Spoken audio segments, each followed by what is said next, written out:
Good evening. 7:45 p.m., 7:45, Saturday, May 16th, 2026. As you can see, lighting here is all screwed up. Mark Kulak, KUL, ACZ, Houstonic.live is the program. We always struggle with this terminology. Is it a podcast? What is a podcast?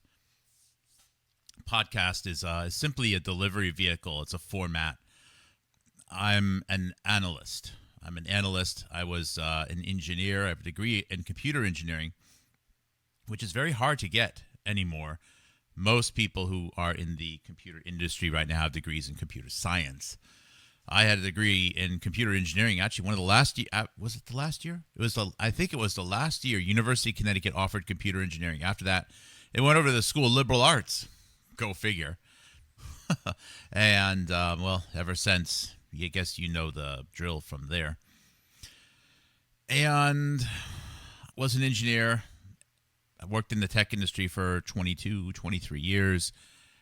After my education, which was University of Connecticut and MIT, I didn't spend much time at MIT. Did not complete my master's there. Actually started my master's at University of Connecticut, but whatever the case. And I worked at several companies, Data General Corporation, EMC, which is now owned by Dell. The division is still around, albeit NetApp Corporation, Corporate Technologies, Mercury Computer Systems, I don't even know if they're still around, and a Datto Corporation, and then ultimately Dell before winding back up here. And during that tour, I went from being an engineer for about 12 years to tech training, pre-sales, and then eventually product marketing and competitive intelligence analysis, which sounds like a lot of spycraft and stuff. And many people, I guess, who are into that type of stuff consider themselves to be competitive intelligence. But mostly it was just understanding your competitors, and I did other videos about that, but applying my research and analysis and presentation skills, which took a long time to hone, to this, the delivery of the content itself is, even though it is definitely a production, is a very small part of the show, if you will, or I should say the operation. I make progress. I look at the videos that I've did years before, now 7 years, and I've made a lot of progress. And I'll go a little bit bigger on the screen here. I'm looking pretty good, but the the room is definitely not. It's gonna take me a little while to get warmed up. I haven't really streamed much in the last few days. A lot of content to ingest. And I think the part about whether or not this is a podcast or not, I mean, it doesn't really change what it is I'm doing as far as capturing an analysis and archival and explanation. It doesn't really change that much at all. The point is, am I making progress? And if I had all the answers 7 years ago or 10 years ago or 15 years ago, if I can't show progress, then I haven't done anything useful. So every time someone says that they were right 10 or 15 years ago, what they're saying is they haven't accomplished anything.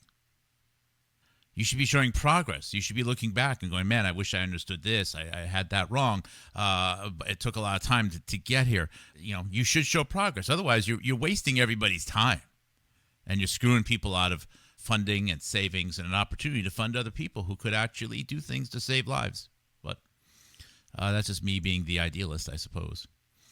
So, researcher Michael Tracey, who I have highlighted in the title below, I've tried to reach out to him, but, you know, I understand. I have, between just my videos alone, if you multiply the videos out, that's like what, 3,000 approximately times 5 platforms. That's about 15,000 individual discussion threads. So obviously, doesn't happen. So maintaining any type of connectivity is almost impossible. So whether or not I've ever contacted him or not isn't really the point. The point is that, sadly, in the year 1999, the United States had 17,000. I thought it was 18,000. 17,000 fatal drug overdoses. And in the year 2023, the United States had 110,000, and I believe it was more, fatal drug overdoses. So we had almost a 6x increase. And it's the main reason why it's the majority reason why life expectancy went down. And even though, if you multiply the fact that most of these deaths were young people, young Americans, it's the largest loss of life event over several year period in the history of the United States of America. For some reason, I'm the only podcaster in the world, researcher, analyst, to talk about it. So I have 2,000 subscribers on YouTube. And sadly, I almost individually represent, depending upon how you want to slice it, 750,000 deaths, 1 million deaths of a country of 330 million people. And one of them was our own adult son. Just say that. Nobody else regularly speaks of something which cost 1 million lives, cost the life of their adult son, and they've been doing it. They sacrificed a career that took 20 years to get. And after 7 years, they have 2,000 subscribers on YouTube, even though they have produced and shared 3,000 videos. Just say that, and then go on to continue to think that there's any level of fairness out there at all. Because there isn't. It's rigged. And Michael Tracey, recently, he was on a stage with Brett Weinstein and Lawrence Southern, I think. Doesn't even matter. They were having a discussion about how podcasters spread a lot of nonsense. I'm the only regular commentator on the largest loss of life event in the history of the United States in the last 100 years of all time, if you factor in, if you adjust for population growth since the United States Civil War, or that's the only one that is the worst. And I have almost nobody seeing me. How could anyone possibly say that broadcasting through the internet is fair with that type of analytics? Especially given the fact that I have several people fully employed to monitor me. There is a budget of at least $1 million a year, if not more, to monitor what I do. And Michael Tracey is making videos that, we should be shutting down and censoring podcasters that spread misinformation. Well, I think I know what he means by that. But so far, Michael Tracey hasn't shown that he will highlight someone that represents so much death and suffering of the United States of America. Michael Tracey will not mention me publicly. And this is the worst part. Michael Tracey was on a stage with Brett Weinstein, who uses deaths of the drug epidemic in the United States of America to back a deadly novel virus narrative, a virus from a lab or something like that, a bioweapons narrative. He's actually talking down to someone and making it all about Epstein, but in reality, Brett Weinstein is part of the machine that's willing to facilitate the use of the drug epidemic in the United States of America to suggest a virus narrative, which makes Michael Tracey, if he's at all aware of this, complicit in murder. Therefore, somebody who is complicit in murder is on a stage making statements about which podcasts should be canceled or not. Think about that. Now, I don't pride myself in this at all. I can sleep at night knowing I did the right thing. But I don't go to sleep thinking this was a big win. Someday our granddaughter's going to have to learn about a lot of stuff. A lot of grandchildren are. There are some schools can almost fill a whole room at a grade level. Some schools with kids that lost parents through drug overdoses. And no one will talk about it. Instead, they are still doubling down on, Fauci lied, and Epstein bad, and Israel and Trump, and whatever. Michael Tracey is now in a position where if he can get on stages and conferences, he could separate himself from the crowd, not just by saying the Epstein story is crazy, but by highlighting the largest loss of life event in the history of the United States over the last 100 years. And instead, he chose to spend his time tattletaling on Brett Weinstein and Epstein story. That's where we're at right now. Oh, yeah. And then Lauren Southern in this same event said something about, the reason why people who make broadcasts, I guess like mine, right, can't get more attention is because they're afraid of being called the P word. And you know which word that is. Here's the thing, all right? That's irrelevant because if I chose to, I could commit the most heinous crime imaginable, video it, post it, and I still would never be seen. So whatever I get accused of, while there may be some attempts to make me think that a wider community may see it, the truth is they won't. So this belief, this suggestion that some people won't say certain things because they're afraid of being called certain things is, when it comes to real people doing real work with real messages, it's actually an irrelevant message. Because, again, I could commit a horrific crime, breaking every known moral law imaginable, video it, and I still would never be seen. So that statement, it's not applicable at all. The point is that every person in the podcast ecosystem participates in making sure that people with useful messages are never seen. And they promote each other like a ring, and they form a web to protect people from seeing actual work. Now, I don't like to make statements that nobody else has done what I'm doing here, because it's very possible that there's another or several individuals out there where the web is effectively shielding us from ever finding out about each other. So I don't know. I can't prove that that's not happening. It's possible. Anyways, they're making some suggestions that people rise naturally. It doesn't happen. None of it happens. So it's unfortunate. I was hopeful for Michael Tracey, and I don't have any reason to talk to him individually at all right now. If he was a man, and if he was interested in doing the right thing, he would highlight my message about the drug epidemic because it's the right thing to do. Even if he didn't mention me, he won't mention it. He's more interested in how ridiculous the words are, the things that are said about Epstein are, which for a while I was encouraged about, like, wow, at least he's saying this, somebody's saying it, but now I realize it's keeping people in the same trap. So every day that has passed where people are still saying, well, Michael Tracey must be part of it because he's just saying it's not happening, is just another day where people are caught in the trap. So I made the mistake, and see, this is what people do. They admit mistakes, of thinking that that was going to go somewhere, but it never did, sadly. Hello, Snow and Summer. Hello, Katniss. Summer says, our government encouraging people to talk about the inconsequential so we do not see they're really doing harm to the United States. And also, so people, I'm not even really sure all the reasons right now. There is a lot happening right now in the global, at the top level. There's a lot of realignment right now in the world. The demographic issue is really front and center behind the scenes.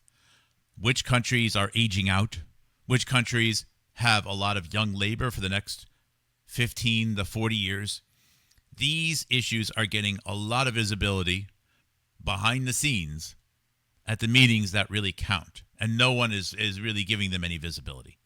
The rapid rise of India, of course, the rise of China, and the fact that the United States is on a course to be the third largest economy as opposed to the first or even the second within my lifetime, is being discussed about. And there's a lot of trading, there's a lot of bartering going on right now about future nation states, about where the lines are going to be drawn, potential United States expansion, which I think is very, very likely.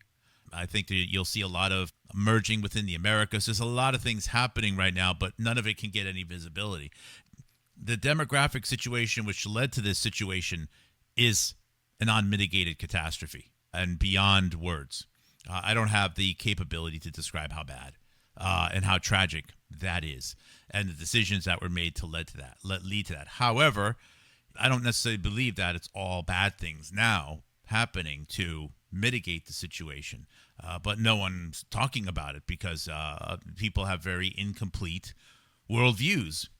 Again, because they're trying to collect and build a worldview based upon what they're being served online, served by their local government or served by X or YouTube or whatever their social platform is. And they're not getting it. They're not going to get it. They're going to get little fragments of it. I listened to Michael Hudson today speaking with an Iranian podcaster. It became clear to me the U.S. balance of payments to our military spending, the United States is going to grow a lot.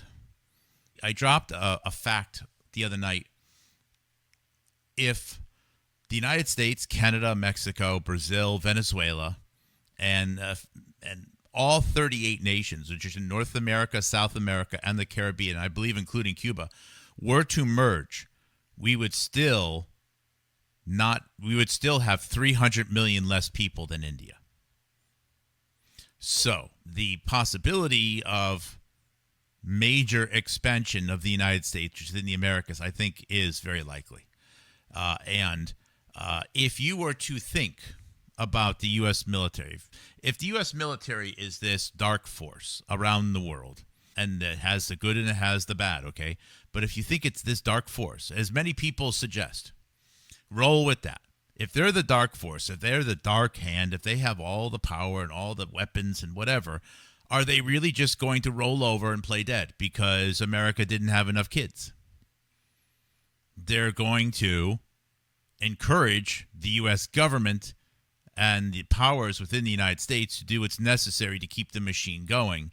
And that's a little bit more than just 2 million people a year in immigration. That means major changes within the Americas. And I think that's something which is when Maduro was taken out of Venezuela. These are the types of bargaining chips right now are going on. There's a lot of things happening. We see a little bit of it. And how long these things have been discussed, I don't know. This isn't really about Trump or not about Trump. He's a showman. He's an actor who is part of the show right now. But he's not making these decisions either, really. But you mentioned something, Snow, about good things, bad things. And I'm actually surprisingly, I have a lot more optimism now than I've had for quite a while. I've been ingesting a lot of news from a lot of different countries lately, and I don't even know how to package it up and share it with you. I would just encourage other people to start trying to do more of that, as much of that as possible. And I see a lot of people in the world want to really work together. I'm shockingly optimistic right now.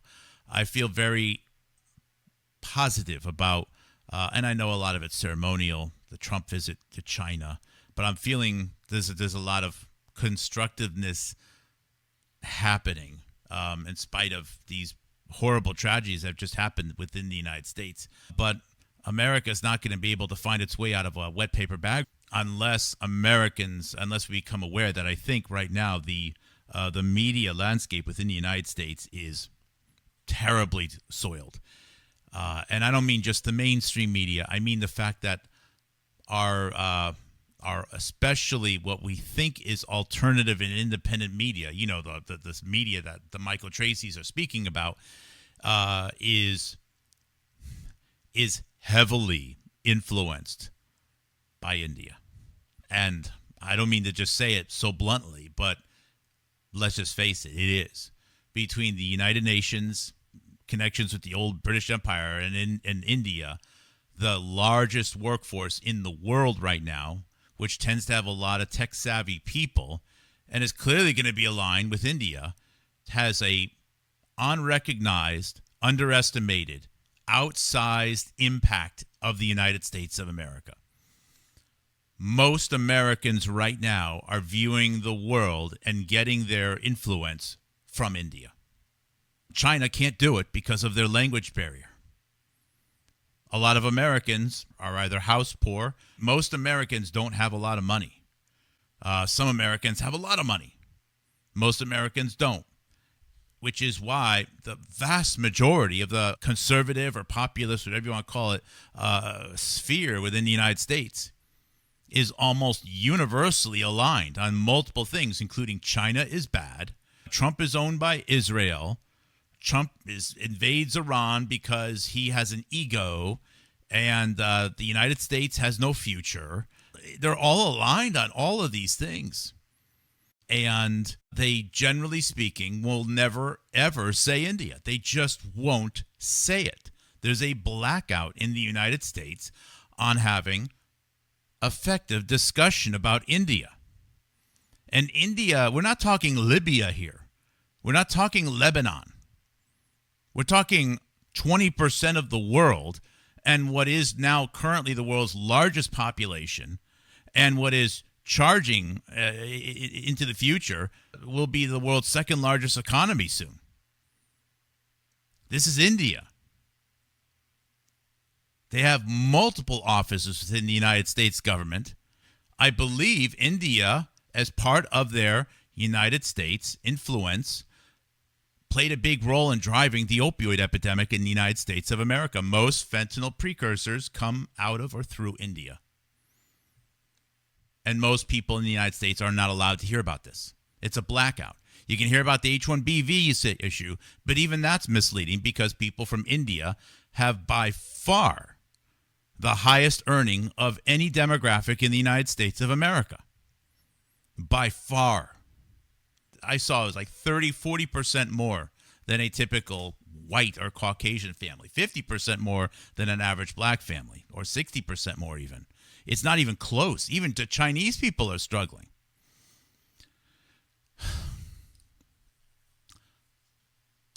I'm going to highlight something that I've never talked about before because I never felt as though I had anything really new to add to it. 9/11 Commission. Everyone in my audience knows what the 9/11 Commission is. They know what the 9/11 Commission report is. And if you go to Wikipedia, it's, I think, the first link, the 9/11 Commission report. Yeah, you can click on the PDF, and there it is, the 9/11 Commission report. So, from here, let's do a Control F. Control F, Israel. Israel is mentioned 35 times in the 9/11 Commission report. Some as Israel, some are Israeli. All right? Israel is mentioned in the 9/11 report. However, coming in a close second is India. Now, India, the phrase India shows up 59 times. Many of those are Indianapolis. It's not India. But if you were to read, and I certainly haven't ingested the whole thing, today was one of the first days I really started to go through the 9/11 report because I knew it contained a lot of crap. But if we go down to page 51, Bin Laden's worldview, and start getting into the details, we are going to be surprised that a lot of the story of Bin Laden revolves around India. In other words, India is a major part of 9/11.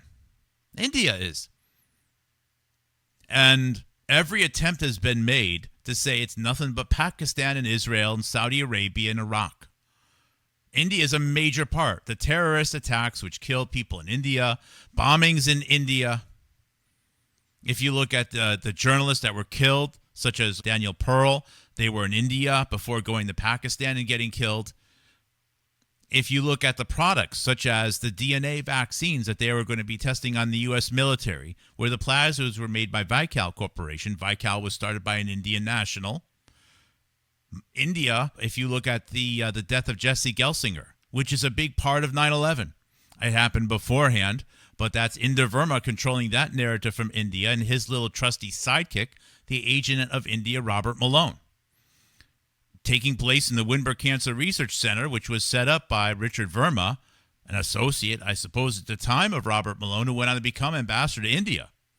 The reality is that 9/11 is probably more about India than Israel. And no one talks about this. I haven't even finished reading it yet. What I know is all the connections that I keep bumping into with Bio 911 Truth go back to India. And I've seen so many of these, I guess the podcasters that don't make progress refer to this report, and most of them will never say India, as if it doesn't even exist. Unfortunately, India funds and controls and feeds a lot of the alt media in the United States of America. Most of it, I would say. Most of it. Where do you think the algorithms right now, the search algorithms are tweaked? On Google and on YouTube, the search algorithms which make people like me visible are not being controlled by Americans anymore. One of the most important roles, I think, to watch, positions, unrecognized in the United States government, is the ambassador role to India. The ambassador role to India is not just another job. This isn't one of those, you get to be ambassador to, and I'm sorry if I'm underplaying, the importance of a country here. I don't mean to be rude, okay, but should make something up just to be safe, Zanzibar or something, I don't know. And it's kind of an excuse to have some fun and go on some trips and bring your kids to Zanzibar. I don't know, I'm just making something up, right? No, this role to India is a big deal. Richard Verma, when you're talking about the Robert Malone associates.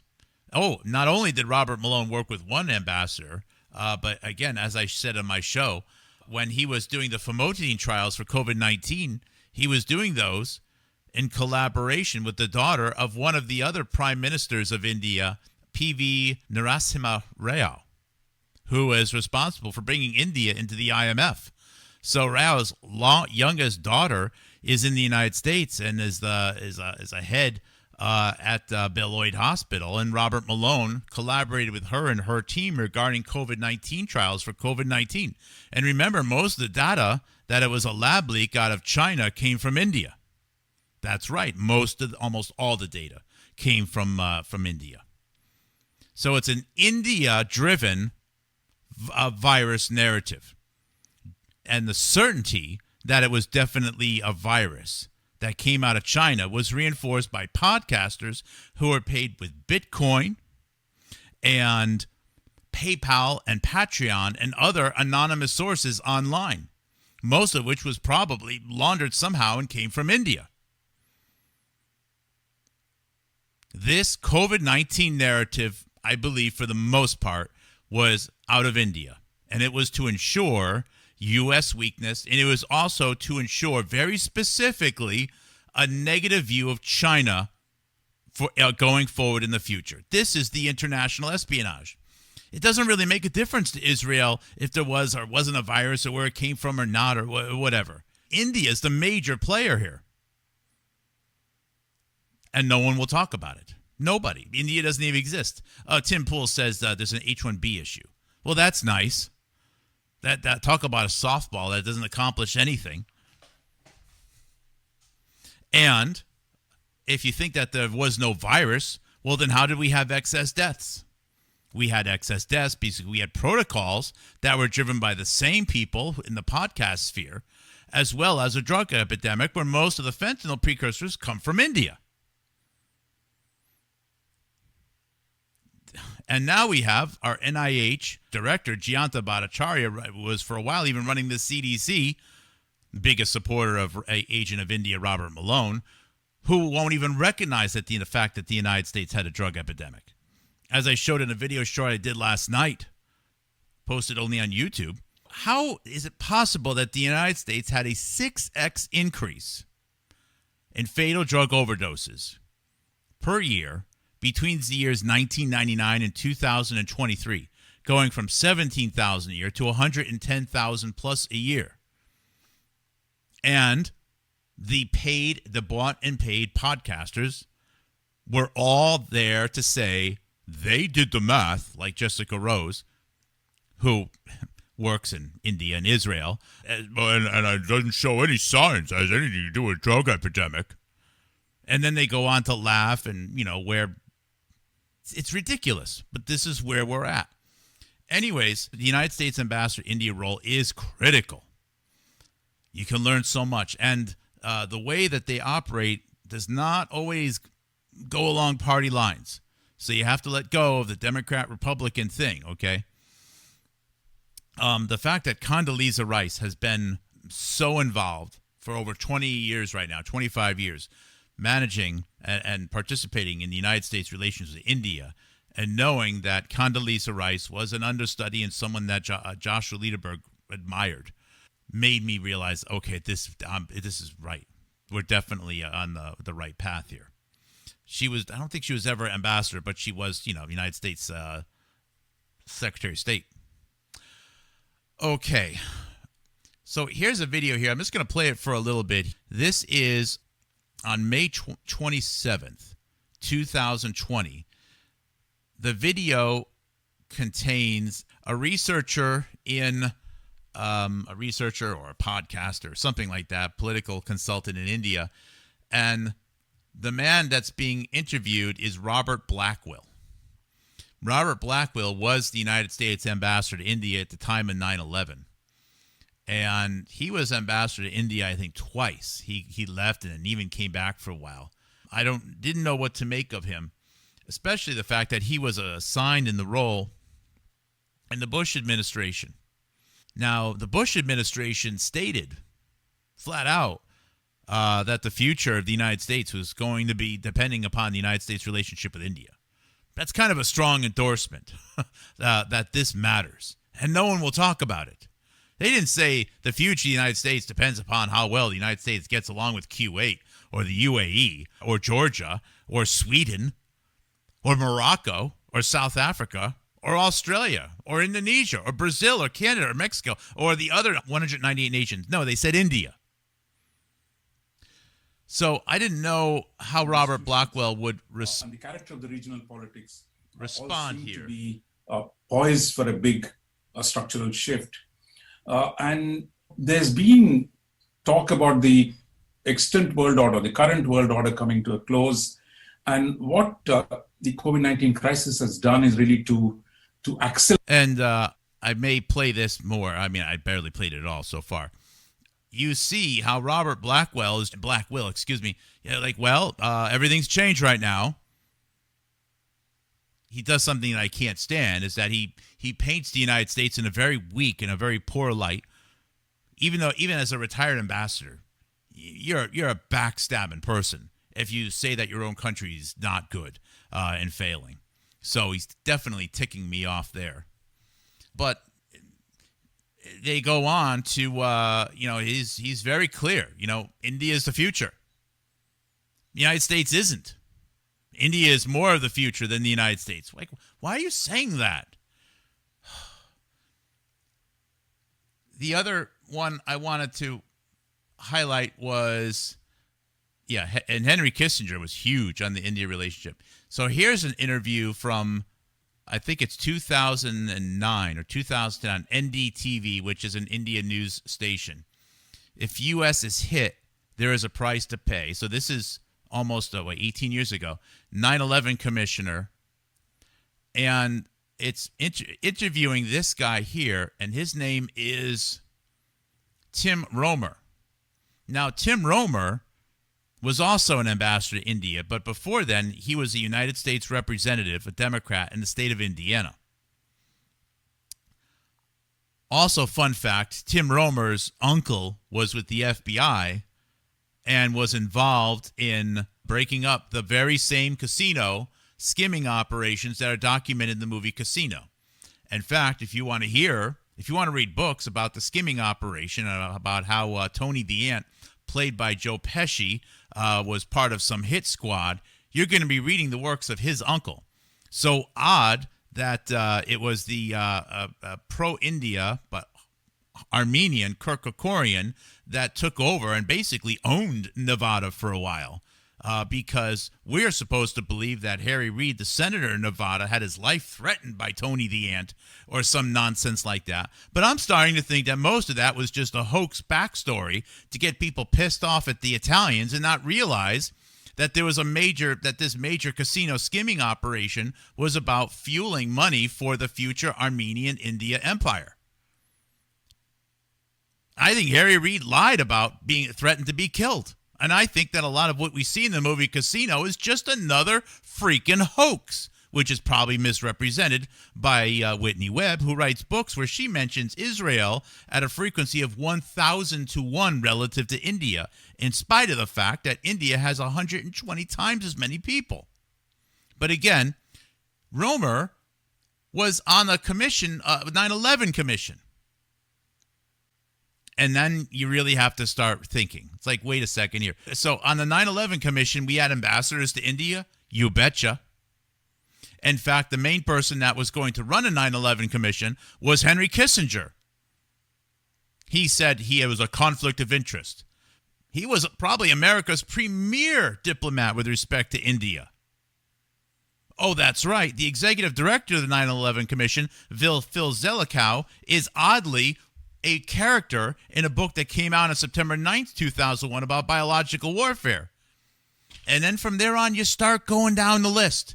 And you realize the 9/11 Commission reports has a lot of discussion about India and the India-Pakistan war that no one will ever mention. And then you go, wow, we have ambassadors on there, not to mention Richard Verma, Robert Malone, etc. I know they're not in the 9/11 Commission, but heck, they were right down the street from where Flight 93 is alleged to have crashed. And we're just not supposed to think about this, I guess, because most podcasters, most unknowingly, their visibility and their funding is controlled as it gets vectored through India. China can't do that. And most Americans are too fat and too lazy, too removed, or too poor to have any influence. Sadly, most Americans' minds right now about who they vote for and who they believe and what they think is impacted by Tucker Carlson, who will never say India. Tucker Carlson worked for Harvey Weinstein, who named his own daughter India at Talk Magazine. They won't mention it while celebrating Candace Owens. And then again, Candace Owens was saved from racial injustice by the Jacksons at Stanford High School, where one of Jesse Jackson's sons, that's right, went on to fight to become an ambassador to India, which is one of the reasons why the governor of Illinois, Blagojevich, wound up in jail, ultimately getting an early release or clemency or something like that from President Trump. No one will talk about this. Everyone is so hung up. Just like they won't talk about the opioid epidemic. Everyone thinks that they're making some progress. They found where the virus. What virus?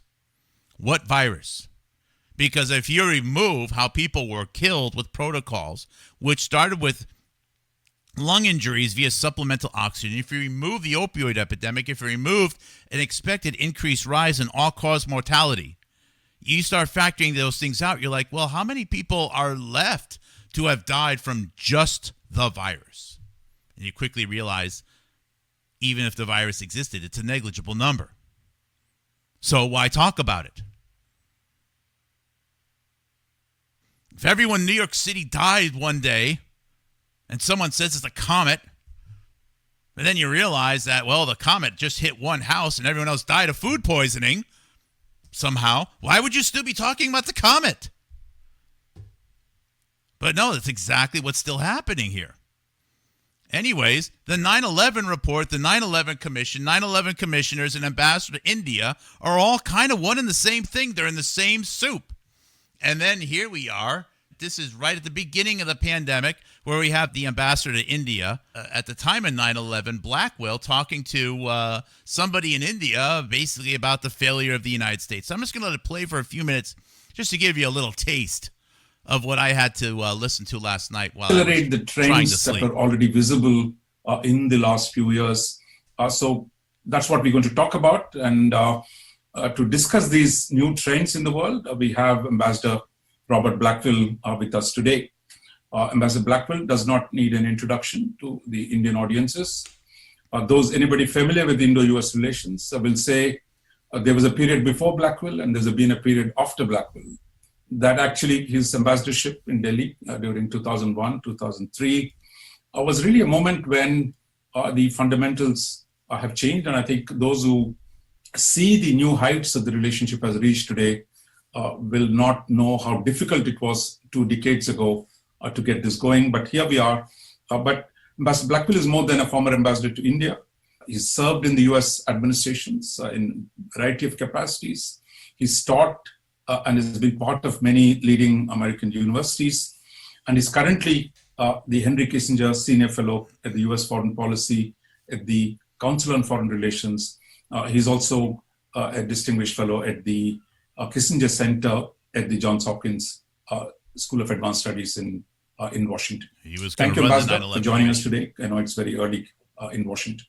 What we're going to do in the next 1 hour is really to split this into 2. I will have it's a long introduction. I wish I could just 30 minutes, and then skip it just a little bit till Robert starts talking. Reigned after the be interacting, even though it's from some distance, again, with May all 2020, of my beginning Indian of friends pandemic. and other Indians. And one of my regrets that this plague has prevented me from making one of my frequent visits to India, but I certainly hope to come again as soon as the conditions permit. I will also say that the report you mentioned, The End of World Order and American Foreign Policy, will be available tomorrow online at the CFR.org.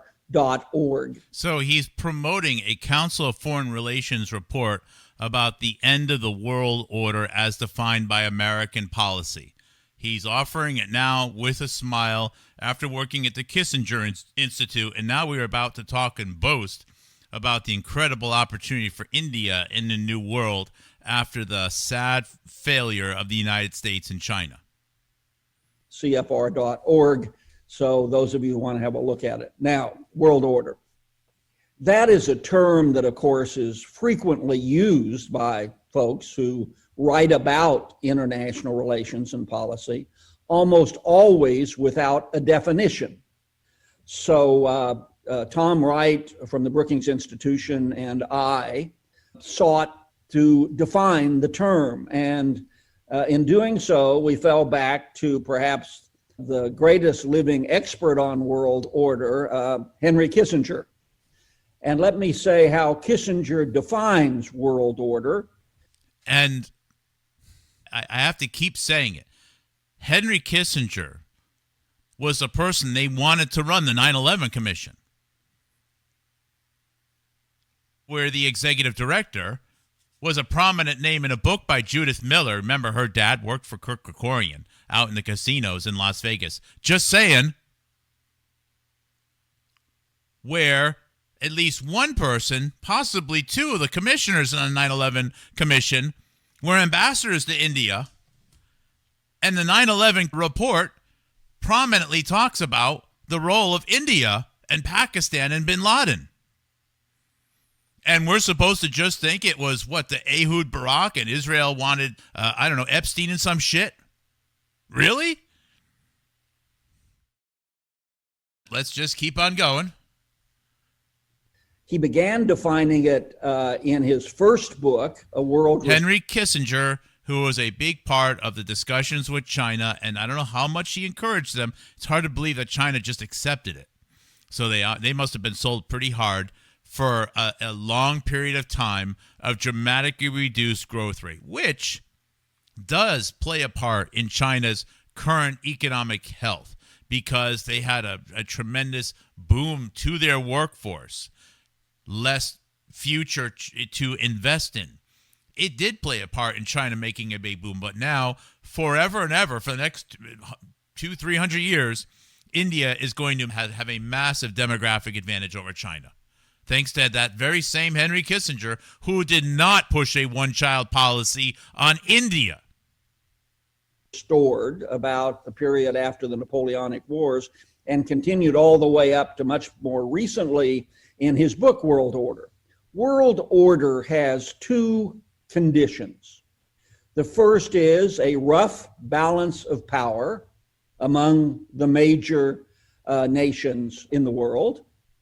And the second is what he calls legitimacy, which is a broad agreement among these major powers of the rules of the road, what is permissible and what is not permissible in terms of their actions. So that's what world order is. The condition of world order is stable balance of power and legitimacy, agreement among the major powers. It's been rare in human history when there's been such a world order. One could say in the period after the 30 Years' War, again, the long peace in Europe after the Napoleonic Wars, and more recently, we argue, in the period after the end of the Soviet Union. But finally, on just the term world order, we believe that it began to deteriorate in the early part of this century as nations began to quarrel with the American model of order based on liberal ideas, based on the enlargement of institutions which benefited the United States, based on the notion that sovereignty did not include brutally treating your domestic citizens any way you wished, and so forth. That, for about 15 years, prevailed, those sets of ideas. But beginning in the early part of this century, especially China and Russia began to contend with those ideas, to offer a different model of order.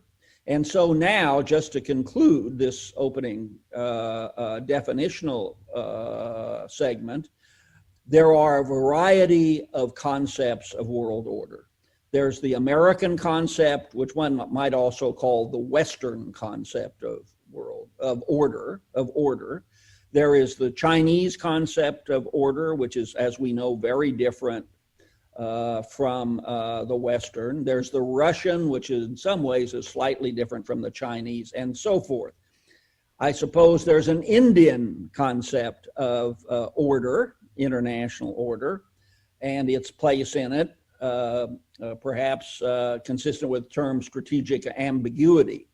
But finally, the report argues the reason there's an end to world order, as Kissinger and we define it, is we believe there's no chance that the major powers will reach such an agreement on the rules of the road. We say that with great sadness, but all of the factors that we can find suggest not only is it unlikely that the major powers will reach world order instead of national conceptions of order, but in fact, that is getting worse, that the distance between and among the major powers on what should constitute order is getting larger. One of the issues that you talked about was sovereignty in this. But we also hear the American president talk about sovereignty. We have the Europeans talking about strategic autonomy. In some senses, it's not just anymore a West versus the East divide on what ought to be sovereignty. But there is clearly those who think, look, America should take care of itself rather than fixing other people's problems. That's a change, isn't it, today? Well, I would say that it's necessary to distinguish the views of the current American president from the majority views of the United States public and national security experts. The principal attack on the American concept of international order in the last several years has not been from China, the principal attack. It has not been from Russia. It has been from the American president, who has contested all of the major elements that we knew over decades comprise the American version of international order. So Trump's ruining America. From a free trading system to support for democracy around the world, to the closest relations with allies, and so forth. He has contested all of those. He has some supporters, millions of Americans who agree with him. But a major question going forward is, and of course associated with our election in November, is what concept of international order will emerge from this American election, because we have two candidates who have quite different views of that. I don't mean to jump to the end. Well, he kind of is, though. He kind of is jumping to the end. You know, Trump's an idiot. He's saying basically Trump's an idiot. He's not listening to anybody. There's some people in America that still support Trump. Most people in America have no idea about anything international, and Trump could be the worst president of all time, never having told the truth about anything, whatever. The people who voted for Trump, whether he likes it or not, didn't vote for Trump because of some view of world order. They felt as though America was dead. They felt as though they buried enough kids. They felt as though they didn't own anything anymore. They felt as though they didn't matter. That's why. It has nothing to do with international policy. And if most Americans have any idea about anything international policy related, it's usually wrong, because it comes at them through media and online media, which is even worse, which is, again, vectored through other nations and other interests. So Americans feel disenfranchised. Now, some people believe that the votes were heavily rigged one way or the other. You can feel free to think that, okay? But most Americans who lean that way just felt they didn't matter. I'm not saying that things got better for them either. But, you know, as an ambassador, and I know he's no longer an ambassador, why is he telling this to anyone? And this is May of 2020. I thought everybody's going to die. The world's going to end. This virus is going to go everywhere. It's the worst thing ever. I mean, the cleavage is everywhere. I mean, every protein in the world is getting cleaved and cut and spiked, and it's like a great S&M fest for proteins, I guess, or something like that. And he's here. He's not worried at all. He's like, well, you know, we're going to see each other soon. This thing's going to end. And here's my report about how now all the world order can change, almost as if he knew exactly what this was about. And I believe that Robert Blackwell definitely knows that India was a big part of this major event of international espionage. A narrative which is supported by claims of wild numbers of deaths in India, which I'm not even sure even happened. Oh yeah, ivermectin works. It's made in India. We know it works because they tested it in India. And here's some Indian-funded podcasters in the United States telling Americans who live in their trailer parks to take ivermectin. But that is important to note at the beginning, that our current president is the leading revolutionary against the American conception of international order. It's quite fascinating that the hegemonic power seeks to overthrow the system, but it seeks to overthrow itself. Yeah, yeah, it's like a self-denying ordinance. But one of the interesting parts of your report in the first section is really, I know you talk about. I mean, America. He's joyful at this. He's joyful. He's joyful that. About America eating itself up and killing itself or something like that. And he's so motivated, he's going to podcast about it. I can't go back to the liberal international order. No, all of us in India, all across the world, you know, the LIO was coming through all our years, thanks to our American friends. But now you say, look, you can't go back to it. And at the same time, you say the future order must be built on freedom and liberty, which are clearly liberal values. So how do you explain this contradiction? Well, the liberal international order is a relatively new term invented by American political scientists and endorsed by others around the globe. The reason that we're not fond of that is that no American has ever heard of it, the liberal international order, and therefore there's no public support for it. So it's a fancified way of saying what America stood for since the end of the Second World War, which is democracy at the core and plural. No, it wasn't democracy at the core. We're a constitutional freaking republic. We don't have one vote, one person, plain as day. The country became great when you had one vote per household. You didn't tell the dad, hey, gather together, my 12 daughters and sons, and all have a vote.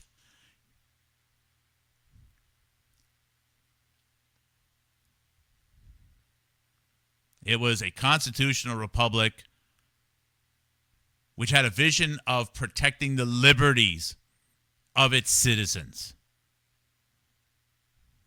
Pluralism and sticking with our friends and containing aggressive actions by the major powers. So we just don't think that's. And you can watch the rest of it online. It's tough to watch. He's just gleeful at this, and it just struck me as you and I were debating about how spiky the spike was and how cleavy the cleavage was and where the virus came from and where it spilled and whose shoe it was on and how deadly the virus was and how fast it spread and which bicycle tire the virus was on and who made it and who's on the patents and is the mRNA going to work? Is the mRNA not going to work? And medical freedom and blah, blah, blah. The world maps are being realigned.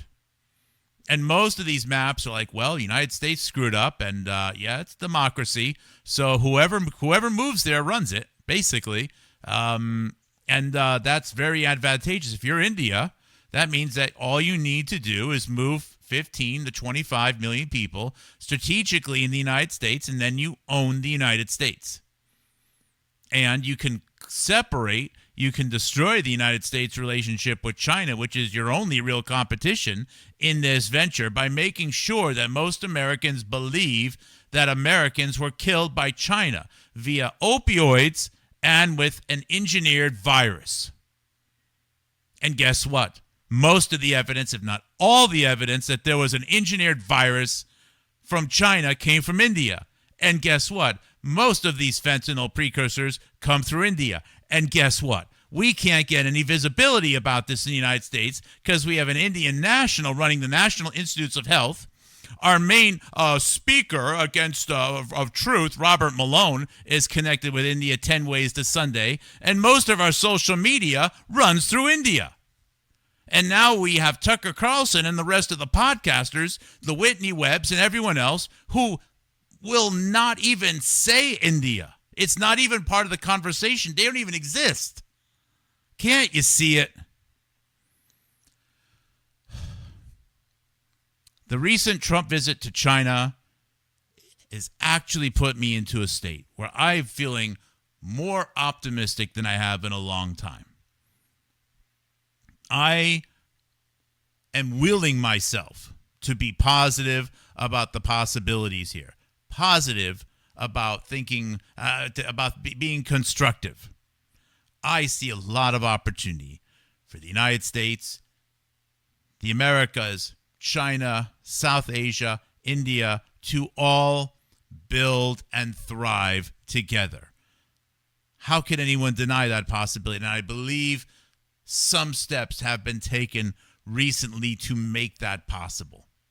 And in spite of all of the fear-mongering that everyone's throwing out there, and in spite of the fact that I'm a little fired up right now, I'm positive about that. And I have to do whatever I can to will that into either existence or to will other people to believe in these positive things. However, that cannot and will never happen until people can see very plainly how they are being misled.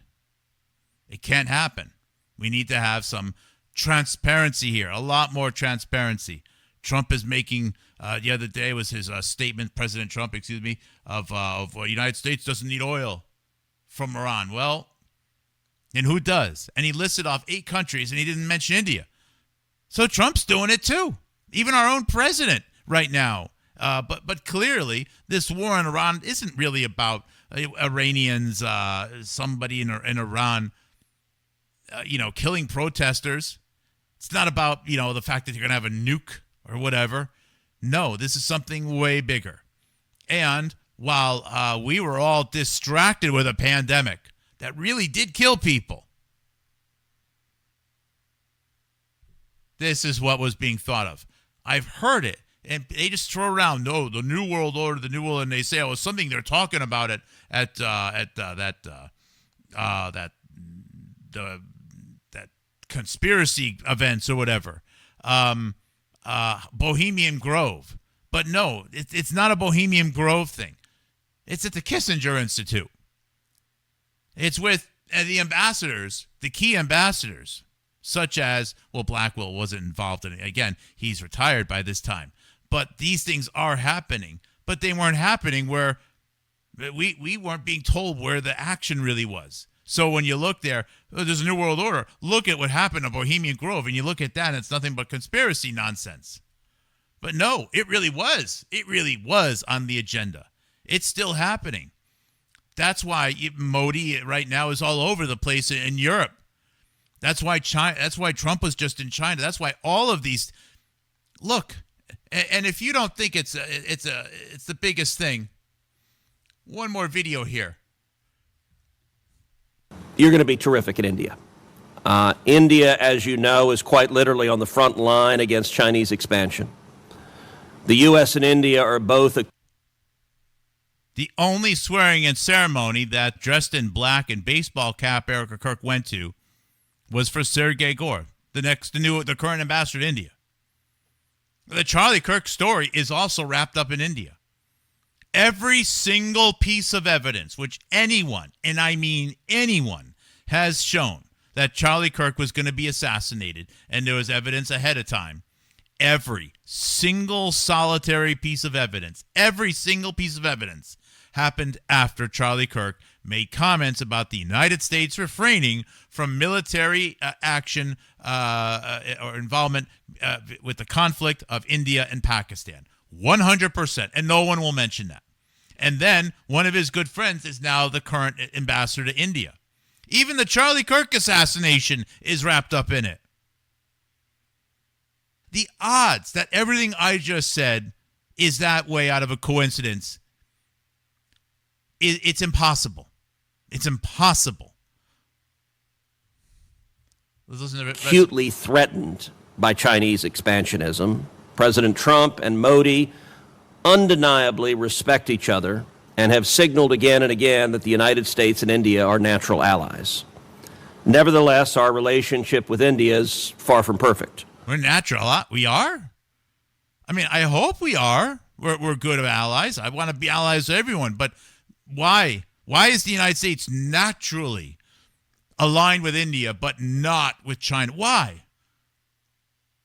Why? Because one has a communist government and the other one's Democrat. Oh, the Democrat government in India that currently is right now sinking under the weight of Hindu nationalism. That's what democracy will get you. India right now, even though they have all this potential, India is dealing with a fracturing too.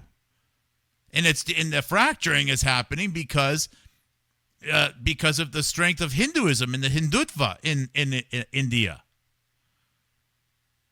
So what is the United States really? We're not a communist country.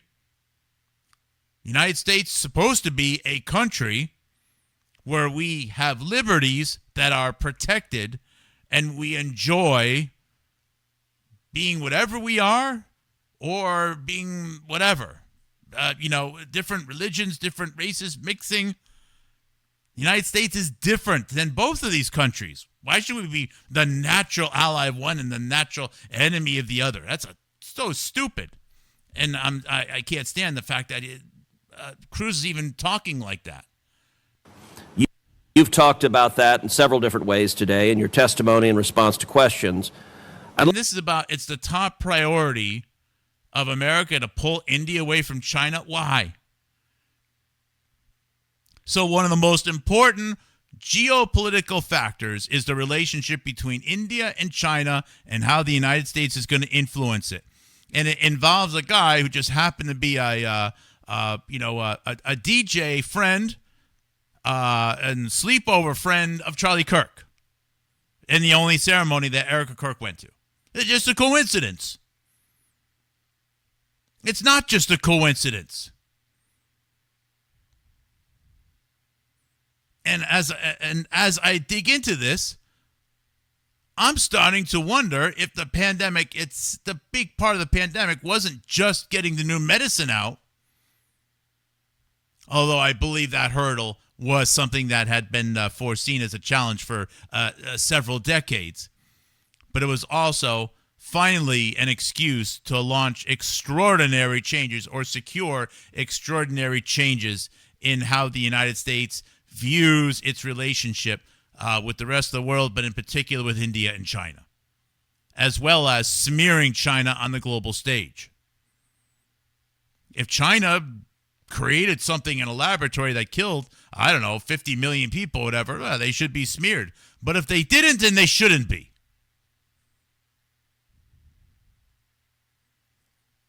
And the very same army of supposed truth tellers that say that they have all the truth about Israel and all the truth about China and all the truth about Trump and all the truth about Epstein are unanimously the same group of people that will not allow any visibility at all into the drug epidemic in the United States of America. They won't even talk about it. I've even taken some of the proceeds of this channel and turned it around into some super chats for visibility to other channels. Try and see if they cared. And and they would either ignore it or never say it again.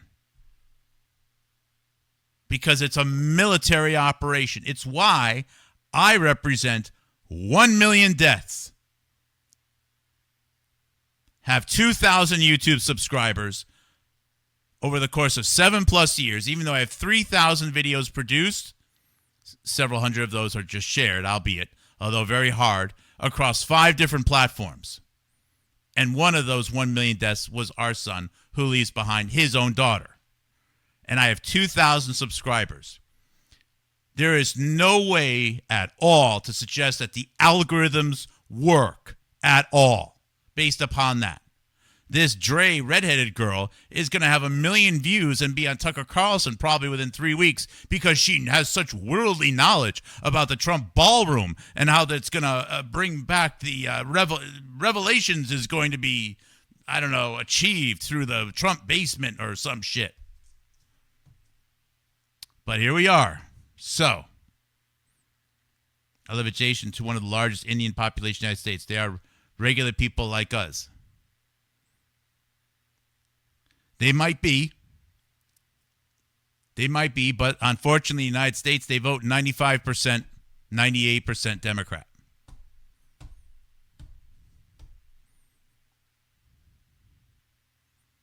I will show, and if you want to, I'll show you the Modi presentation in Texas.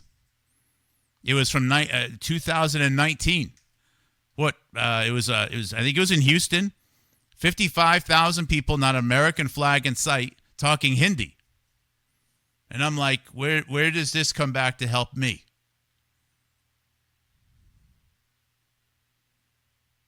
But you're right, though. This is going to create problems within the United States. But in fact, we have an Indian running the United States House of Representatives Congressional Subcommittee regarding the Chinese Communist Party. The charge against TikTok within the United States of America as something Americans shouldn't be able to use because it's out of China was done so by an Indian national in the United States government.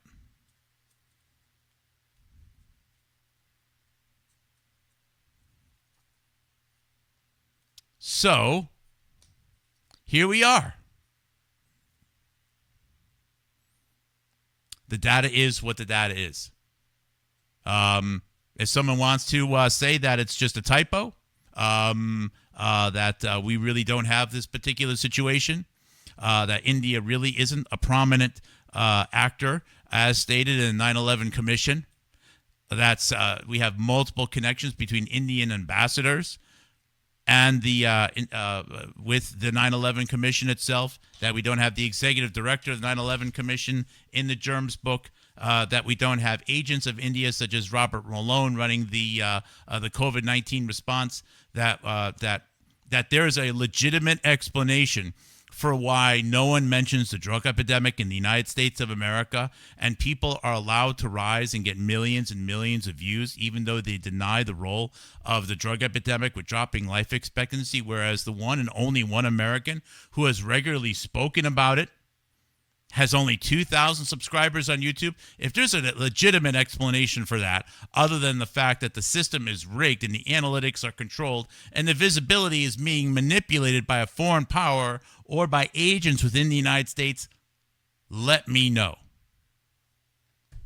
All right. That's it. That's it for Saturday night, guys. I'm going to play the same song again that I played.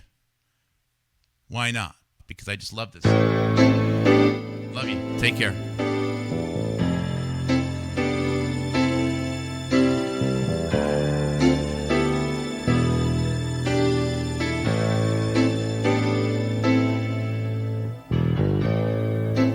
It's been a mystery, but still they try to see why something good can hurt so bad.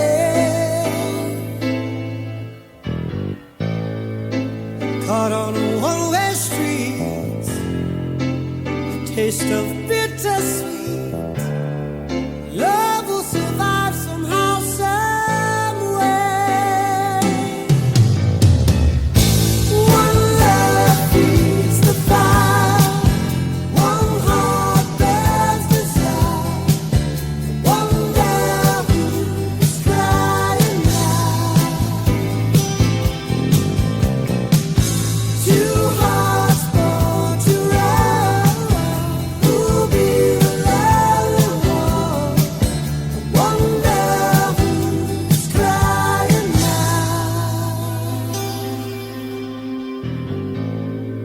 So many stormy nights, so many wrong or rights. Neither could change the headstrong ways. And if lovers rage, they turn another page. The fighting is worth the love they say.